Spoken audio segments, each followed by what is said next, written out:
કેમ છો ખેડૂત મિત્રો? આપણી યુટ્યુબ ચેનલ એટલે કે ખેડૂત વર્લ્ડમાં હું તમામ વ્યુઅરોનું સ્વાગત કરું છું. ખેડૂત મિત્રો, અત્યારે સમયના અનુસંધાનમાં જમીન તરાતર નબળી પડતી જાય છે.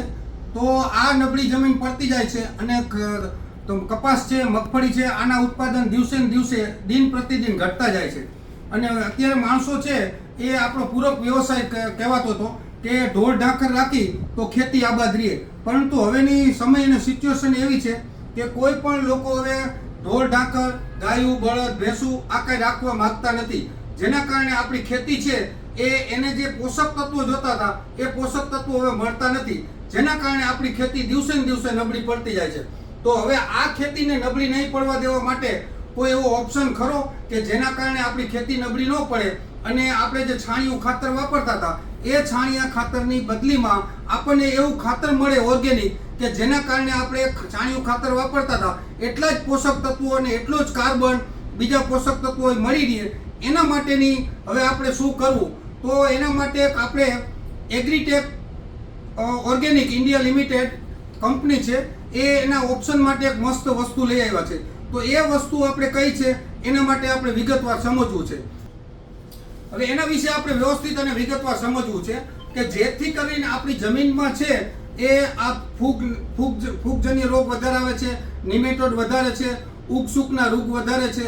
આ બધી શું કામ છે કે બેક્ટેરિયલ ઇન્ફેક્ટ છે. આના કારણે નવી નવી ફૂગ છે એ દિવસે ને દિવસે વધતી જાય છે અને ખેડૂત છે એ મોંઘી દવાઈઓના ભોગ બનતા જાય છે. અને આ બધી મોંઘી દવાઈઓ વાપરી અને જમીનને આપણે હાવ થકવાડી દીધી છે. હવે બીજા નંબરમાં કહીએ તો આપણે કોઈ પણ જરૂરત વગરની દવાઈઓ છે એ આપણે ખેડૂત વર્ગ વાપરવા વર્ગી ગયો છે કે આપણે આ દવા વાપરો, આના કારણે રોકાઈ જશે, આ ફૂગ આવી છે, વ્હાઇટ મેલ્ડ્યુ આવ્યું છે, ચરમી આવી છે, સુકારાનો રોગ છે, પછી સફેદ ફૂગ છે, કાળી ફૂગ છે, આ બધી વસ્તુ આવતી જાય છે. તો આના માટેનો કોઈ ઓર્ગેનિક સ્કોપ ખરો કે જે આપણે આ બધી વસ્તુ ન આવે અને આપણી જમીન છે એ આબાદ થતી જાય અને ધરતી માતા છે એ આપણને માતા જમીનમાંથી જે પોષક તત્વો છે એ કુદરતી રીતે રેસિડ્યુઝ થાય અને આપણને મળતા રહીએ. તો આના માટેનો એક ઓપ્શન છે એ Agritech private limited, Agritech organic India એ એના માટેનું ઓપ્શન લઈને આવી છે.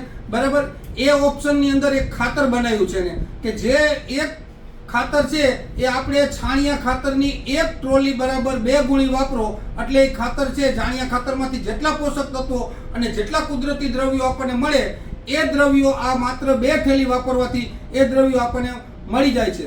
તો હવે આ દ્રવ્યોની અંદર ઓર્ગેનિક એગ્રીટેકે શું એવું નાખ્યું છે કે જે એક ટ્રોલી ખાતર છાણિયાની ખાતરની તમે હિસાબ કરો તો એ એક ટ્રોલીમાં લગભગ અત્યારે 3000 થી 3500 એક ટ્રોલી મળે છે અને આ 2 ગુણી નાખવાથી વીઘે 2 ગુણી નાખવાથી એટલા જ પોષક તત્વો આપણને એક ટ્રોલી બરાબર આપે છે. તો હવે આ ખાતર કયું છે અને એમાં શું શું આવે છે એની હું તમને વિગતવાર માહિતી આપતો જાય. તો હવે હું તમને ખાતરની થેલી બતાવું.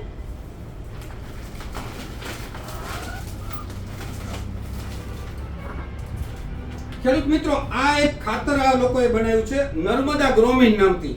હવે આ નર્મદા ગ્રોમીન છે આની અંદર ઓછામાં ઓછા 8 થી 9 તત્વો આ લોકો એડ કર્યા છે. એમાં છે પેલો દિવેલીનો ખોળ છે. દિવેલીનો ખોળ શું કામ કરી આપણે વિગતવાર પછી સમજી. પછી લીંબોડીનો ખોળ છે, તમાકુનો દળ છે, હાડકાનો પાવડર છે, સુગર કમ્પોસ્ટ છે અને પોલ્ટ્રી એટલે કે મરઘા પામનું ચરક છે. બીજા નંબરમાં આ લોકોએ ટ્રાઇકોડર્મા, સુડોનોમાસ અને પેસિલોમાઇસિન આ બધી વસ્તુ કરેલી છે. હવે આપણે વિગતવાર સમજીએ કે દિવેલીનો ખોળ છે એ શું કામ કરે. તો દિવેલીનો ખોળ છે એ એન્ટી ફંગસ છે. જે આપણા પાકને વાવેલા રહ્યા, પાક વાવેલો રહ્યો એમાં ફૂગજન્ય રોગ છે એના માટેનું એ સારામાં સારું આપણને કવરેજ આપે છે.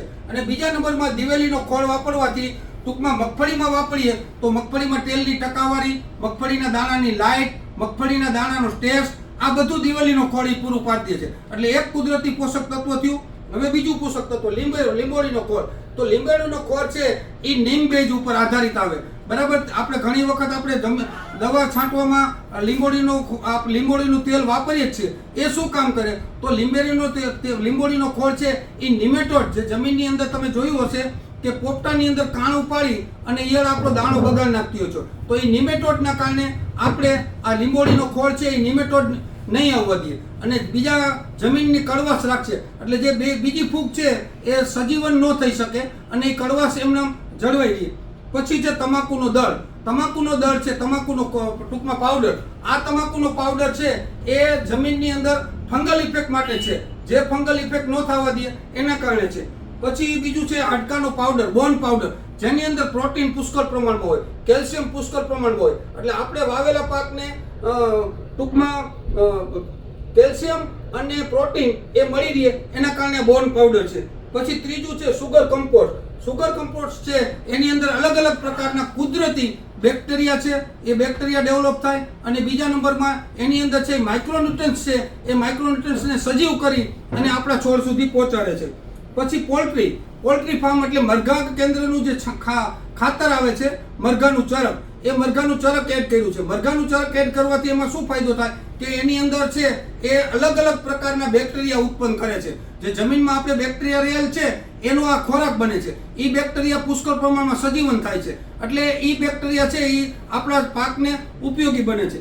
પછી ટ્રાયકોડર્મા એક ફૂગનાશક છે, જે કુદરતી બેક્ટેરિયા છે. એ બેક્ટેરિયા જમીનમાં ટ્રાયકોડર્મા ડેવલપ થાય એટલે બીજા બેક્ટેરિયાને ખાઈ જાય છે એટલે એ છે.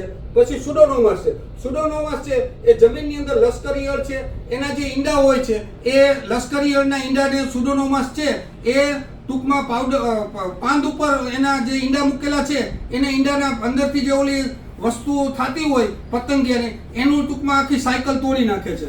પછી પેસિલોમાઇસિન બેક્ટેરિયા છે. આ પેસિલોમાઇસિન બેક્ટેરિયા છે એ ટૂંકમાં જમીનમાં ફંગલ ઇફેક્ટને ડેવલપ થવા નથી દેતી. જે આપણા છોડને હાનિકારક ફૂગ છે એ હાનિકારક ફૂગને ક્યારેય વધુ ઉત્પાદન થવા નથી દેતી. એટલે પેસિલોમાઇસિનના બેક્ટેરિયા છે એ જમીનમાં રહેલી હાનિકારક ફૂગ છે એને ખોરાક તરીકે બનાવે છે અને આપણા છોડને હાનિકારક ફૂગ એ કંઈ ઉત્પન્ન આવતું નથી. હવે આ બધી વસ્તુ આપણે જમીનમાં નાખી દીધી તો આપણા જમીનમાં અત્યારે -3% કાર્બન રહેલો છે. જો તમે આ ગ્રોમીનની બેઠેલી એક જમીનમાં વાપરશો તો તમને એમાંથી 10% તો કાર્બન મળી જશે.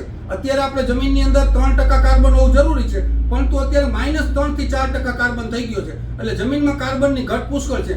આ જો કન્ટિન્યુ વાપરવામાં આવે તો જમીનની અંદર છે એ કાર્બન છે એ 14% સુધીનું કાર્બન તમારે ડેવલપ થઈ જશે, જેના કારણે આપણી ઉત્પાદન શક્તિ, પછી છોડના ફ્રૂટની અંદરની મીઠાશ, છોડનો વિકાસ, છોડની અંદર આવતા બેક્ટેરિયા આ બધું નાશ પામશે અને જમીનમાં કુદરતી ટૂંકમાં કાર્બનનું ઉત્પાદન થઈ જશે.